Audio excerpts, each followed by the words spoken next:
നമസ്കാരം, തടയ ന്യൂസിലേക്ക് സ്വാഗതം. നിവിൻ പോളിയെ നായകനാക്കി ബി ഉണ്ണികൃഷ്ണൻ രചനയും സംവിധാനവും നിർവഹിച്ച പ്രതിച്ഛായ OTT റിലീസ് പ്രഖ്യാപിച്ചിരിക്കുകയാണ്. മാർച്ച് 26-നായിരുന്നു ചിത്രം തിയേറ്ററുകളിൽ എത്തിയത്.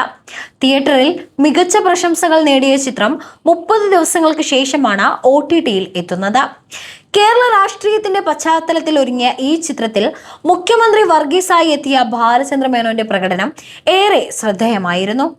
റിപ്പോർട്ടുകൾ പ്രകാരം ഇതുവരെ ആഗോള കളക്ഷനായി 8 കോടിയാണ് ആഗോള ബോക്സ് ഓഫീസിൽ നിന്നും ചിത്രം നേടിയത്. അന്തരിച്ച ജനനായകൻ ഉമ്മൻചാണ്ടിയെ അനുസ്മരിപ്പിക്കുന്ന രീതിയിലുള്ള അദ്ദേഹത്തിന്റെ അഭിനയം പ്രേക്ഷകർക്കിടയിൽ വലിയ ചർച്ചയായിട്ടുണ്ട്. ഏറെ കാലത്തിന് ശേഷം ബാലചന്ദ്ര മേനോൻ കൈകാര്യം ചെയ്യുന്ന ഏറ്റവും ശക്തമായ വേഷങ്ങളിലൊന്നാണ് ഇത്. ഏപ്രിൽ 24 മുതൽ ജിയോ ഹോട്ട്സ്റ്റാറിലൂടെയാണ് ചിത്രം സ്ട്രീമിംഗ് ആരംഭിക്കുന്നത്. ജോൺ വർഗീസ് എന്ന കഥാപാത്രമായി നിവിൻ പോളി തന്റെ അഭിനയ ജീവിതത്തിലെ ഏറ്റവും മികച്ച പ്രകടനങ്ങളിലൊന്നാണ് പുറത്തെടുത്തിരിക്കുന്നത്.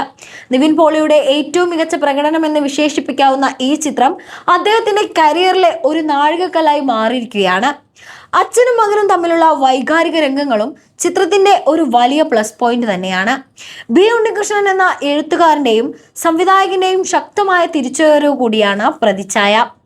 സംഭാഷണങ്ങളിലെ മൂർച്ചയും കുടുംബ ബന്ധങ്ങൾക്ക് നൽകിയിട്ടുള്ള പ്രാധാന്യവുമാണ് സിനിമയെ ജനപ്രിയമാക്കുന്നത്. വെറുമൊരു രാഷ്ട്രീയ സിനിമ എന്നതിലുപരി വൈകാരികമായ ഒരു കുടുംബയാത്ര കൂടിയാണ് ഈ ചിത്രം. ഹരിശ്രീ അശോകൻ, ഷറഫുദ്ദീൻ തുടങ്ങിയവരുടെ അസാമാന്യ പ്രകടനവും ജസ്റ്റിൻ വർഗീസിന്റെ പശ്ചാത്തല സംഗീതവും സിനിമയ്ക്ക് കൂടുതൽ കരുത്തു പകരുന്നുണ്ട്. വരും ദിവസങ്ങളിലും ചിത്രം ബോക്സ് ഓഫീസിൽ വലിയ മുന്നേറ്റം നടത്തുമെന്നാണ് റിപ്പോർട്ടുകൾ സൂചിപ്പിക്കുന്നത്.